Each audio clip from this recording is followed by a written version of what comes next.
केला बेचने वाली चुड़ैल। एक बार की बात है, जादूपुर नाम के गांव में करतब दिखाती एक औरत एक रेड्डी के लिए गांव में आती है। आइए आइए मेहरबान कदरदान, खाइए रोहड़ा के ताजे ताजे केले। कभी खाए नहीं होंगे ऐसे केले, पीले पीले केले खाइए।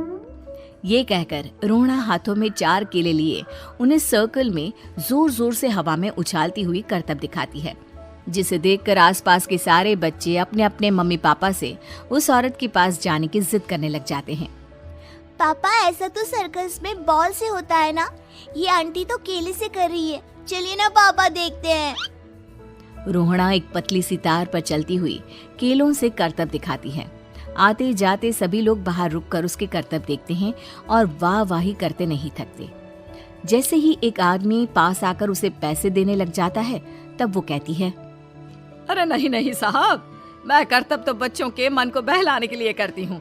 धंधा तो मेरा केले का है।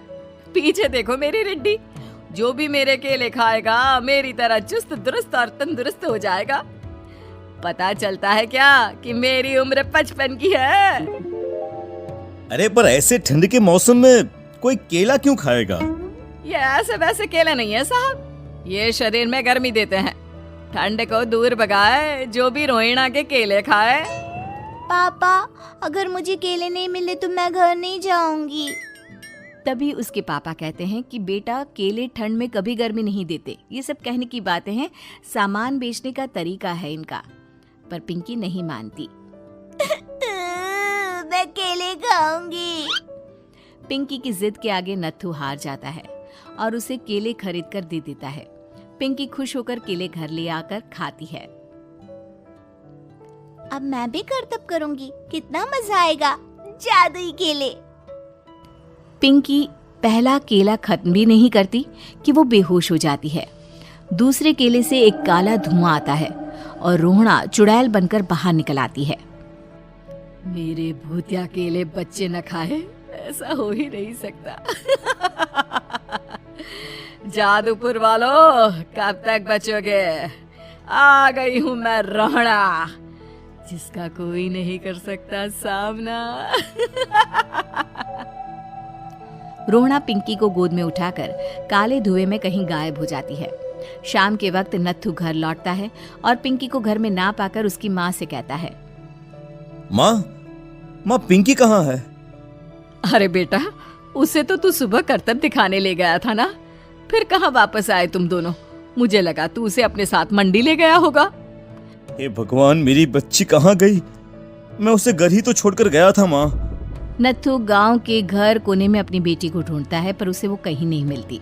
परेशान होकर आखिर रो रो कर नत्थू हिम्मत हार कर घर लौट आता है। अगली सुबह रोहड़ा फिर से करतब दिखाने आती है और इस बार पिंकी की तरह रोनी केले खरीद लेता है। 50 रुपए दिए थे पापा ने, सारे पैसों की मैंने केले खरीद लिए हैं। अब मैं भी आंटी की तरह ही करतबबाज बन जाऊंगा।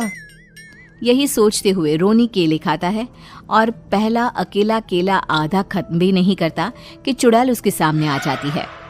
मेरे साथ चलने का समय आ गया है रोनी। ये तो बस शुरुआत है। अब इस गांव के सारे बच्चे धीरे धीरे मेरे कब्जे में होंगे, एक बच्चा भी नहीं बचेगा। ये कहकर रोना रोनी को गोद में लेकर काले धुएं में अदृश्य हो जाती है। इसके बाद हर रोज गांव में से कोई ना कोई बच्चा गायब होता, पर ऐसा क्यों हो रहा है किसी को भी समझ में नहीं आ पा रहा था। रोज की तरह अपनी बेटी पिंकी की तलाश में नत्थू गांव के एक तालाब के पास बैठा रो रहा था। कहाँ गई मेरी पिंकी? शकुंतला के जाने के बाद एक वही तो मेरा सहारा थी। अरे उसकी आत्मा कोस रही होगी मुझे कि मैं अपनी बच्ची को संभाल भी नहीं पाया। नत्थू ये कहता हुआ रो ही रहा था कि तभी तालाब में से उसे शकुंतला की आवाज सुनाई देती है। कहाँ थी तुम शकुंतला? हमारी बच्ची और सारे गायब हुए बच्चे रोहड़ा के कब्जे में हैं। वो बच्चों को जो केले देती है उससे बच्चे बेहोश हो जाते हैं और उसके कब्जे में आ जाते हैं और वो उन्हें ले जाकर काली दुनिया में ले जाती है। पर वो ऐसा क्यों कर रही है? ये मैं नहीं जानती, पर उस दुनिया का रास्ता मैं आपको बता सकती हूँ। जहां ये नदी खत्म होती है वहां एक केले का पेड़ है, उसके नीचे एक दरवाजा है, वहीं से रास्ता जाता है उस दुनिया का। ये कहकर शकुंतला की आत्मा गायब हो जाती है। गांव के सभी लोग झुंड बनाकर उसी रास्ते से काली दुनिया में चले जाते हैं और वहां देखते हैं कि सारे बच्चे वहां काम कर रहे थे। पापा मुझे ले चलो यहाँ से। पापा पापा। सभी बच्चे अपने मम्मी पापा से लिपट जाते हैं। तो तुम लोग यहाँ तक आ गए? क्यों हमारे बच्चों को पकड़ लिया तूने? तुझे शिकार ही बनाना है तो ले, हम सब आ गए हैं, हमें खा ले। नहीं, मुझे बच्चे चाहिए। मेरे बच्चे के बदले तुम लोगों के बच्चे। क्या मतलब? मैं इसी गांव में रहने वाली एक औरत थी। केले की चोरी के इल्जाम में मेरे बेटे को गांव वालों ने इतना मारा कि वो मर गया। उसी दिन मैंने ठान लिया कि गांव वालों का भी वही हाल करूंगी। कुछ दिन बाद बेटे के चले जाने के दुख में मैं भी मर गई और मेरी भटकती आत्मा एक चुड़ैल बन गई। और फिर मैंने बदला लिया तुम सबके बच्चे छीनकर। बर्दाश्त नहीं कर पाए ना? सोचो मुझ पर क्या बीती होगी। हमें माफ कर दो रोना। पता नहीं ये किसकी गलती थी, पर हम सभी माफी मांगते हैं। हमारी खुशियां लौटा दो, तुम भी तो एक माँ हो। गांव वालों की बात सुनकर रोना का मन पिघल जाता है और वो बच्चों को छोड़ देती है।